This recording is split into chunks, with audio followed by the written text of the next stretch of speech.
నోరు తెరిస్తే అబద్ధాలు చెప్తోంది రేవంత్ సర్కార్. ఒకవైపు మంత్రులు, మరోవైపు ముఖ్యమంత్రి సాక్షాత్తు పొంతన లేని మాటలు మాట్లాడుతున్నారు. ఏదేమైనా కూడా ప్రజలు అనేక ఇబ్బందులు పడుతున్న సిచ్యువేషన్ కనిపిస్తోంది. మనకి పూర్తి సమాచారం అందించడానికి మా ప్రతినిధులు లివిల్, వంశీ అండ్ వేణు సిద్ధంగా ఉన్నారు. ముందు లివిల్తో మాట్లాడదాం. లివిల్, నిజంగా నిన్న చూసుకుంటే ముఖ్యమంత్రి మాట్లాడిన మాటల్ని ఎట్లా చూడాలి? మా వాళ్లే పోయి తన్నిండ్రని చెప్పేసి చింతపండు చేసిందని మాట్లాడాన్ని ఎట్లా చూడాలి? ఒక ముఖ్యమంత్రి అటువంటి భాష మాట్లాడాన్ని బహిరంగంగా, మరోవైపు ఒకే అంశానికి సంబంధించి ముఖ్యమంత్రి ఒక మాట, మరోవైపు మంత్రులు ఒక మాట. అసలు అరకపూడి గాంధీ తమ పార్టీకి సంబంధించిన మనిషి కాదంటూ మంత్రులు మాట్లాడతారు, కానీ ముఖ్యమంత్రి మాట మాత్రం మరోలాగా ఉంటుంది. ఓన్ చేసుకుంటారు. అసలు ఏం జరుగుతుంది రాష్ట్రంలో? ఇవాళ కాంగ్రెస్ పార్టీ, కాంగ్రెస్ ప్రభుత్వం వచ్చినాక ఎవరికి వారే యమునా తీరన్న చందంగా ఇవాళ కాంగ్రెస్ పార్టీలోని మంత్రులు, ఇటు ముఖ్యమంత్రి వివరిస్తున్న తీరు మనకు ప్రధానంగా అర్థమవుతుంది. చాలా విషయాల్లో కూడా ముఖ్యమంత్రి ఒక మాట చెప్తుండు, మంత్రులు మరొక మాట చెప్తున్న విషయం ఇవాళ తెలంగాణ ప్రజలంతా కూడా ఆందోళన చెందుతున్న పరిస్థితి కనిపిస్తుంది. ఏ విధంగా అయితే గతంలో 2 లక్షల రుణమాఫీకి సంబంధించి కూడా ఇవాళ మీరైతే చెప్పారో దానికి అనుగుణంగానే చేశారు. ఆ రుణమాఫీకి సంబంధించి మేము మొత్తం కంప్లీట్ చేశాం, రుణాలు అన్నీ కూడా ఇచ్చాం, రైతుల ఖాతాలో జమ చేశామని చెప్పేసి చెప్పారు. కానీ కొంతమంది మంత్రులు మాత్రం ఇంకొంత రుణాలు మాఫీ చేయాలి, అవి చేస్తాం, త్వరలో చేస్తాం, దానికి విధి విధానాలు ప్రకటిస్తామని చెప్పారు.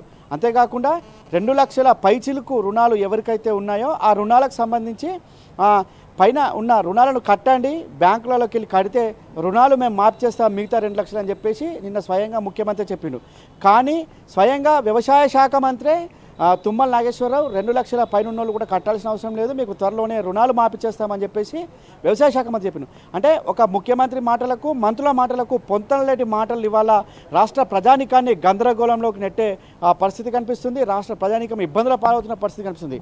మరో విషయం, మొన్న ఏదైతే ఇటీవల పార్టీ ఫిరాయింపుకు సంబంధించిన ఎమ్మెల్యేలకు సంబంధించి పిఎస్సి చైర్మన్ అరకపూడి గాంధీ కేటాయించారు. అరకపూడి గాంధీ కేటాయించడంతో ఆ బీఆర్ఎస్ పార్టీ ఎందుకు కేటాయించారు, అరకపూడి గాంధీకి ఏ విధంగా కేటాయించారు, అర్హుడు ఎలా అవుతాడు అని చెప్పేసి ప్రతిపక్షాలకు ఇవ్వాల్సిన పిఎస్సి చైర్మన్ ఫిరాయింపు చేసిన ఎమ్మెల్యేకి ఏ విధంగా ఇస్తారని చెప్పేసి నిలదీసిన నేపథ్యంలో మాటల యుద్ధం కొనసాగింది. ఆ నేపథ్యంలో బీఆర్ఎస్ పార్టీకి సంబంధించిన ఎమ్మెల్యే కౌశిక్ రెడ్డి అరకపూడి గాంధీకి ఇంటికి వెళ్ళి నేను బీఆర్ఎస్ పార్టీ కండువ కప్తా, బీఆర్ఎస్ పార్టీలో ఉన్నానని చెప్తున్నాడు కదా, బీఆర్ఎస్ పార్టీ కండువ కప్తాను అని చెప్పేసి చెప్పిన నేపథ్యంలో ఒక ఉద్రిక్త వాతావరణం నెలకొంది. ఉద్రిక్త వాతావరణంలో ఇవాళ కౌశిక్ రెడ్డి ఇంటికి అరకపూడి గాంధీ అనుచరులు వచ్చి వీరంగం సృష్టించిన విషయం తెలిసిందే.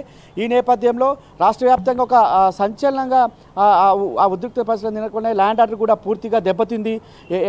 వారంతా కూడా కౌశిక్ రెడ్డి ఇంటిపైన దాడి చేశారు, ఒక హంగామా సృష్టించారు కాంగ్రెస్ పార్టీ శ్రేణులంతా కూడా.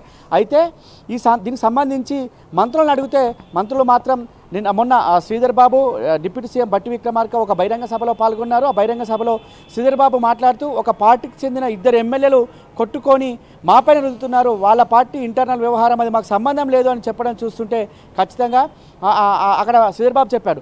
ఆ తర్వాత నిన్న పొన్నం ప్రభాకర్ కూడా ఒక దగ్గర మాట్లాడుతూ అది ఇంటర్నల్ వ్యవహారం, వారి పార్టీ ఎమ్మెల్యేలు వారే కొట్టుకున్నారు, మాకేం సంబంధం అని చెప్పేసి కూడా పొన్నం కూడా నిన్న చెప్పాడు. కానీ నిన్న ముఖ్యమంత్రి మాట్లాడుతూ నేనే పంపించా, నేనే కొట్టిపించా, నేను చింతపండు చేయించా అన్న మాటలు చూస్తే మాత్రం ఖచ్చితంగా ముఖ్యమంత్రులకు, మంత్రులకు పొంతన లేదు. ఇవాళ రాష్ట్రంలో పొంతన లేని పాలన సాగుతుంది, ప్రజాపాలన కాదని చెప్పేసి కూడా ప్రధానంగా అర్థమవుతుంది. నిన్న అరకపూడి గాంధీ మావాడే, మా వాళ్ళని నేనే పంపించా, పొట్టు కొట్టారని చెప్పి కూడా నిన్న ఆయన మాట్లాడిన మాటలు ఇవాళ ఒక అర్థహీనంగా ఉన్నాయి, అపహాస్యంగా ఉన్నాయి అని చెప్పేసి కూడా ఇవాళ తెలంగాణ మేధావులంతా కూడా ముక్కున వేలేసుకుంటున్నారు.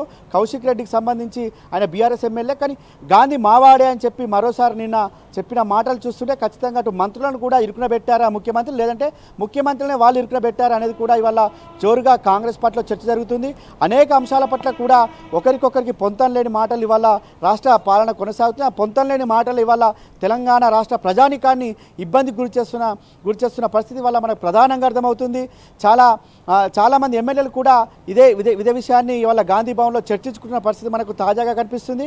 అంతేకాకుండా ఇవాళ ఒక ఎమ్మెల్యే ఒక మంత్రిని కలిస్తే నీది అయిపోతుంది పని అని చెప్పి ఇవాళ అదే ముఖ్యమంత్రి దగ్గరికి వెళ్తే అవునా ఎమ్మెల్యే మంత్రి చెప్పినా మంత్రి చేస్తాడు పో అని చెప్పిన అట్లు కూడా మనకు గుసగుసలు వినిపిస్తున్నాయి.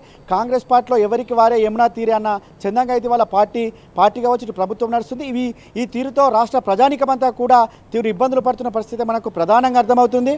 ఇవాళ మొన్న రుణమాఫీ రుణమాఫీ కావచ్చు, రైతు భరోసా కావచ్చు, ఆ రెండు విషయాల్లో కూడా మంత్రులు ఒక మాట చెప్తే ముఖ్యమంత్రి మరో మాట చెప్పిండు, అధికారులు ఇంకో మాట చెప్పిండు. సాక్షాత్తు ముఖ్యమంత్రి రుణమాఫీ పూర్తయిపోయిందంటూ మళ్ళీ అబద్ధాలు మాట్లాడిండు. దీన్ని ఎట్లా చూడాల్సిన అవసరం కనిపిస్తుంది? ఒకవైపేమో ఇంకా రాని వాళ్ళకి ఇంకా మిగతా ప్రాసెస్ అంతా పూర్తి చేస్తాం, రాని వాళ్ళకి మళ్ళీ ఇస్తాము, దీనికి సంబంధించి లెక్కలకి అన్ని తీసుకుంటామని చెప్తారు. కానీ నిన్న మళ్ళీ అయిపోయిందని చెప్పడాన్ని ఎట్లా చూడాల్సిన అవసరం ఉంది?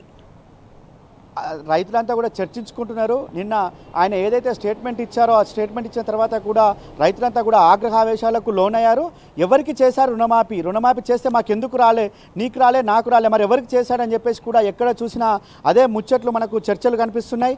ఇవాళ తెలంగాణ రాష్ట్ర వ్యాప్తంగా మొదటగా 45 కోట్లు రుణాలకు 45,000 కోట్లు రుణాలు మాఫ్ చేయాల్సి ఉంటుందని చెప్పేసి ఆనాడు అధికారం రాకముందుకు చెప్పిన మాట, డిసెంబర్ 7 నాడే నేను వస్తా, మీ రుణాలన్నీ మాఫ్ చేస్తా అని గొప్పగా ఆనాడు పిసిసి అధ్యక్షుని వదలో చెప్పిండు.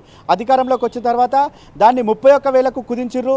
31,000కు కుదించిన తర్వాత క్యాబినెట్లో 22,000 కోట్లు అన్నారు. తర్వాత ఇప్పుడు తూతూ మంత్రంగా 17,700 పైచులు కోట్లు మాత్రమే వాళ్ళ రుణాలు మాఫ్ చేసిర్రు.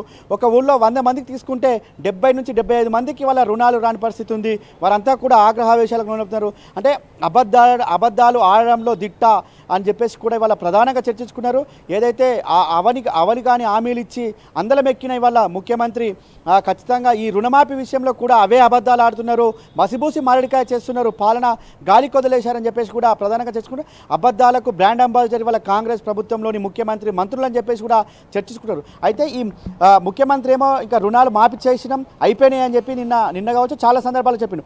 మంత్రులు మాత్రం ఇంకా వారికి చేయలే వీరికి చేయలే, మేము చేస్తాం, మీరు రుణాలు వస్తాయి, ఆ టెక్నికల్ ఇష్యూస్ ఉన్నాయి, ఇవి ఉన్నాయి అవి ఉన్నాయి అని చెప్తారు. అంటే వారిచ్చిన క్యాబినెట్ మీటింగ్కి సంబంధించిన ఎజెండా, వారి క్యాబినెట్ సమావేశంలో చర్చించిన దానికి కూడా ఇవాళ ఒక క్లారిటీ లేకుండా ఇవాళ రుణాలు మాఫ్ చేశారంటే క్యాబినెట్ను కూడా తప్పుదోవ పట్టించారు అనే చర్చ కూడా ఇవాళ ప్రధానంగా ఆ కాంగ్రెస్ పార్టీలో చర్చ జరుగుతుంది. యావత్ తెలంగాణ రాష్ట్ర వ్యాప్తంగా కూడా చర్చ జరుగుతుంది.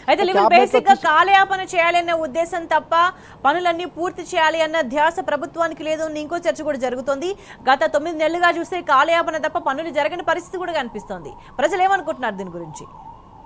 ఇవాళ ప్రధానంగా కమిటీలు వేయడం, కాలయాపన చేయడం కాంగ్రెస్ పార్టీకి వెన్నతో పెట్టిన విద్య అని చెప్పేసి కూడా ప్రధానంగా చర్చించుకుంటున్నారు. అందులో భాగంగానే రైతు భరోసా, యాసంగికి సంబంధించిన రైతు భరోసా నాటి ముఖ్యమంత్రి, నాటి బీఆర్ఎస్ అధినేత కేసీఆర్ ఇద్దామనుకున్న రైతు భరోసా ఆనాడు ఎలక్షన్ సమయంలో ఆగిపోవడంతో దాన్ని ఇవ్వకుండా దాన్ని పక్కన పెట్టి వారు ఆనాడు బీఆర్ఎస్ పార్టీ ఆయన ముఖ్యమంత్రి కేసీఆర్ 10,000 మాత్రమే వేస్తుండు, నేను 15,000 వేస్తా అని చెప్పేసి చెప్పిన మాటలు ఇవాళ జనాలంతా కూడా చర్చించుకుంటున్నారు. ఆ 10,000 కాదు, నేను 15,000 ఎటువైనాయి అని చెప్పేసి కూడా చర్చించుకున్నారు. అయితే రైతు భరోసా వేస్తానని ఇచ్చిన ఆనాడు ఏవైతే ఆ డబ్బులను మాత్రమే ఇవాళ రైతు రుణమాఫీ చేసిర్రు. ఆ డబ్బులకు మించి రుణమాఫీ కాలేదు. ఇవాళ మరో 10-12 రోజులైతే వానాకాలం పంట సీజన్ కూడా ముగుస్తుంది. ఇప్పటి వరకు కూడా ఏదైతే పెట్టుబడి సాయం ఉందో అదంతా కూడా అందకపోవడంతో రైతులంతా తీవ్ర ఆందోళనకు చెందుతున్నారు. ఆ రుణమాఫీకి సంబంధించి కూడా 70 నుంచి 75% ఇంకా రుణాలు మాఫీ కాకపోవడంతో ఇవాళ మరోసారి కూడా యాసంగికి వేయాల్సిన రైతు భరోసా కూడా ఇప్పుడు వానాకాలంది రాలేదు, యాసంగిది కూడా మాకు ఎయ్యరు కావచ్చు, వేయకుండా ఈ రుణమాఫీ పైన ఒత్తిడి పెరుగుతుంది కాబట్టి మరోసారి కూడా మేము రెండోసారి కూడా తూతూ మంత్రంగా రుణాలు మాఫీ చేస్తారేమో అన్న భయంలో ఇవాళ తెలంగాణ రైతాంగం ఉంది. తెలంగాణ రైతాంగానికి స్పష్టత ఉంది. ఆ హామీలు ఇచ్చినే తప్ప అమలు చేయడం కాంగ్రెస్ పార్టీకి లేదు, అది చేయదని కూడా ఇవాళ ప్రధానంగా రైతులంతా చర్చించుకుంటున్నారు. ఏదైతే రైతు భరోసా ఏ విధంగా అయితే మోసం చేశారో ఆ రైతు భరోసా మాదిరిగానే ఇవాళ రైతు రుణమాఫీ కూడా మోసం చేస్తున్నారు. రైతు రుణమాఫీ కాదు, ఏ సంక్షేమ కార్యక్రమం అయినా ఇవాళ మోసం చేయడం, మోసం చేసి సమయం కాలం గడపడమే ఇవాళ కాంగ్రెస్ పార్టీ నైజాంగా భావిస్తున్నారు ప్రజలంతా కూడా. ఇవాళ రుణాలకు సంబంధించి కూడా మంత్రులు ఒక మాట, ఎమ్మెల్యేలు ఒక మాట, ప్రజాప్రతినిధులు ఒక మాట, ముఖ్యమంత్రి ఒక మాట, ఎవరికి పొంతం లేని విధంగా మాట్లాడి రైతాంగాన్ని అయోమయానికి గురి చేసి ఆగమాగం చేసి కాలయాపన చేసి చివరకు రుణాలు మాఫీ చేసామని డంబచారం చేసుకోవడమే ఇవాళ కాంగ్రెస్ పార్టీ ఏజెండా కనిపిస్తుంది. ప్రతి విషయంలోనూ ఇటు కౌశిక్ రెడ్డి విషయం కావచ్చు, రుణమాఫీ విషయం కావచ్చు, రైతు భరోసా విషయం కావచ్చు, ఏ విషయం తీసుకున్నా ఒకరికొకరి పొంతన లేకపోవడం వల్ల ఇవాళ రైతులంతా కూడా కావచ్చు, ఇతర ఎవరైతే లబ్ధిదారులు ఉన్నారో వాళ్ళంతా కూడా ఆందోళన చెందుతున్న పరిస్థితి అయితే ప్రస్తుతం కనిపిస్తుంది. ఇదే చర్చ కూడా గాంధీ భవన్ వేదిక కూడా వారికి సంబంధించిన ప్రజాప్రతినిధులు కావచ్చు, వారికి సంబంధించిన ఎమ్మెల్యేలు కూడా చర్చించుకుంటారు. ఎందుకు ఈ విధంగా మనకు ఒకరికొకరి పొంతన లేదు, ప్రజలంతా కూడా మనం తిట్టిపోసుకున్న ఇవాళ కనీసం కూడా మనం అబద్ధాన్ని కూడా వాస్తవంగా చెప్పలేకపోతున్నాం, అబద్ధాన్ని కూడా వాస్తవంగా నిరూపించలేకపోతున్నాం అని చెప్పేసి కూడా వారు ముక్కున వేలు